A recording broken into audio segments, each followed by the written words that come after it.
کوالسیۆنە ناونەتەوەیی یا شەرێ دژی داعشێ بداویە 2021 de dawî bi erka xwe ya şer li Iraqê anî û rola wan hêzan wê bimîne di çarçoveya şewremendî û hînkirina hêzên Iraqî de.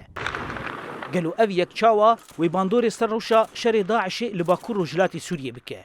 Piraniya şarezayên rewşa Iraqê û Sûriyê dibêjin got di milê ewlehî de girêdanek di navbera Sûriye û Iraqê de heye.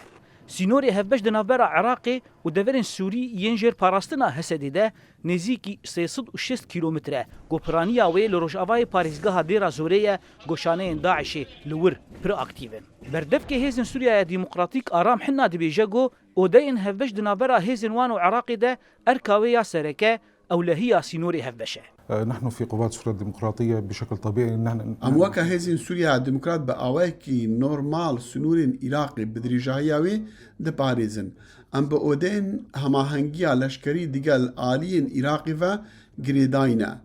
وبريا في هما هنگي أم أوبراسيونين أكتيف لديجي شانين داعشي يانجي لديجي تفجرين تيرورستان بيكتينن وحيانها بأواكي باش درباز دبن هروها تكلين ما يكسر بالرياضان ودين هماهنگي هنا وأف هماهنگي بأنجام باش هات خياكرن دواري روبروبونا تفجرين تيرورستي و دقرتنا قلق تيرورستان دا أف يك هاتيا ديار كرن أم تكزي لسر جرينجيا بيوانديا وحفبش وبردواميا في يكي ديكن داكو ري نيدان کوشانەیەن داعشێ ئاکتیڤ ببن ئانژی مەترسیان لەسەر هەردوو ئالیان چێ بکە.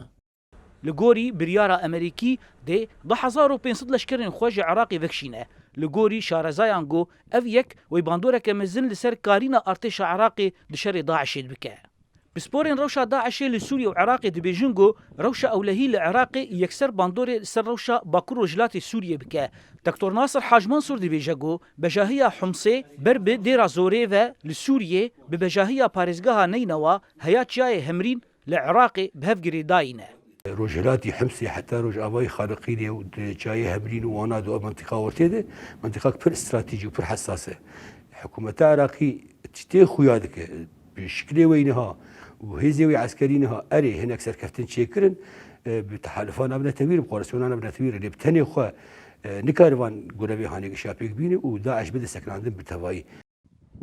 لعليكي دن هيا كيجان راديكو وهيزن عراقي آمده بن جبو بهزبونا داعشي ترسايا جو ازمونا 2014 جارك دن دوباره ببه دروشا فكشاندنا هيزن كواليسيون روشا سياسية خراب لسوريا وعراقي اگرا وگرا داعشي جارك دن بهز دبه شوبينر باور دكنجو ميليسن بسر ايران ده لسوريا وعراقي وسودي جوي روشانو بكن زانا عمر دنگي امريكا نافچيا شدادي